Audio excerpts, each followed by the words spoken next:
Bonjour à tous, bienvenue dans ce nouvel épisode de la Minute Magistère dans lequel nous allons voir comment intégrer dans un parcours l'activité H5P question 7.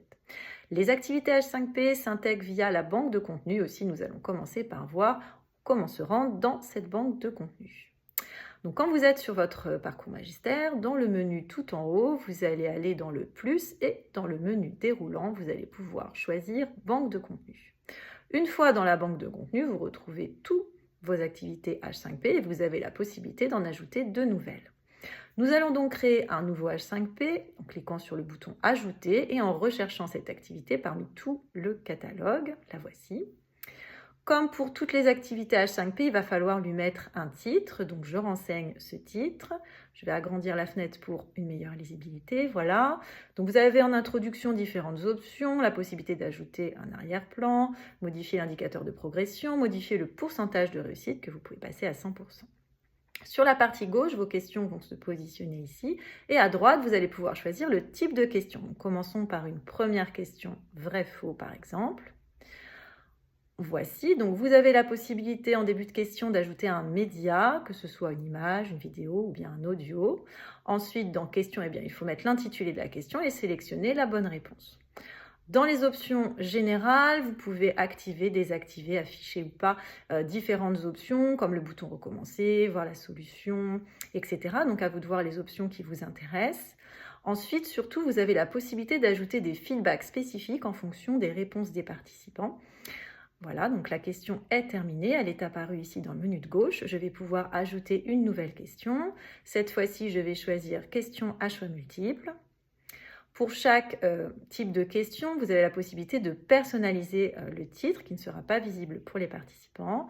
Vous posez donc votre question et comme c'est une question à choix multiples, il va y avoir plusieurs propositions de réponse, certaines qui seront correctes et d'autres non. Dès lors où la réponse est correcte, il faudra bien cocher la case correspondante. Dans Aide et retours, vous avez notamment la possibilité d'ajouter des feedbacks spécifiques suivant si le participant a sélectionné ou pas la réponse. Ceci l'aide à comprendre éventuellement les erreurs qu'il a pu faire ou confirmer les options qu'il a pu choisir en ajoutant un commentaire. Donc nous vous invitons à ajouter ce genre de feedback spécifiques qui ont une vraie plus-value pour le participant. Une fois que toutes vos questions sont terminées, tout en bas, vous avez la possibilité de proposer un feedback général en fonction du pourcentage de réussite que vous fixez comme vous le souhaitez. Donc ici, par exemple, jusqu'à 75%, on considère qu'il y a des choses encore à revoir, mais au-dessus de 75%, on considère que les notions sont acquises. Voilà, toutes les questions se sont mises sur la gauche. Je pourrais en ajouter une nouvelle et si j'ai terminé, je vais pouvoir donc enregistrer mon H5P. Donc je redescends tout en bas de ma page. Je vois que j'ai également d'autres options qui vont jouer sur tout le H5P, donc la possibilité ou pas de naviguer en arrière, le fait de pouvoir avoir des questions dans un ordre aléatoire ou pas. Et puis ensuite, je vais également avoir d'autres options qui vont se faire sur l'ensemble du H5P, donc les boutons vérifier, le bouton voir la correction, est-ce que je le cache ou pas.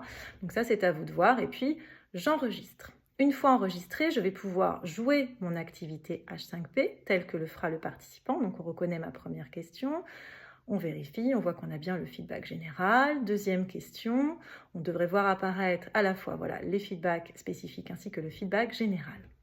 Mon H5P est terminé, j'en suis satisfaite. Je vais donc l'insérer maintenant dans la bonne page de mon parcours. Donc ici, je suis dans la section ergonomie de conception, donc j'y vais. Dans cette section, j'ai proposé 2 ressources vidéo à consulter par les participants et mon activité H5P va me permettre de vérifier s'ils ont bien compris les notions abordées. Donc je vais ajouter l'activité H5P à présent. Donc ici, c'est l'icône bleue.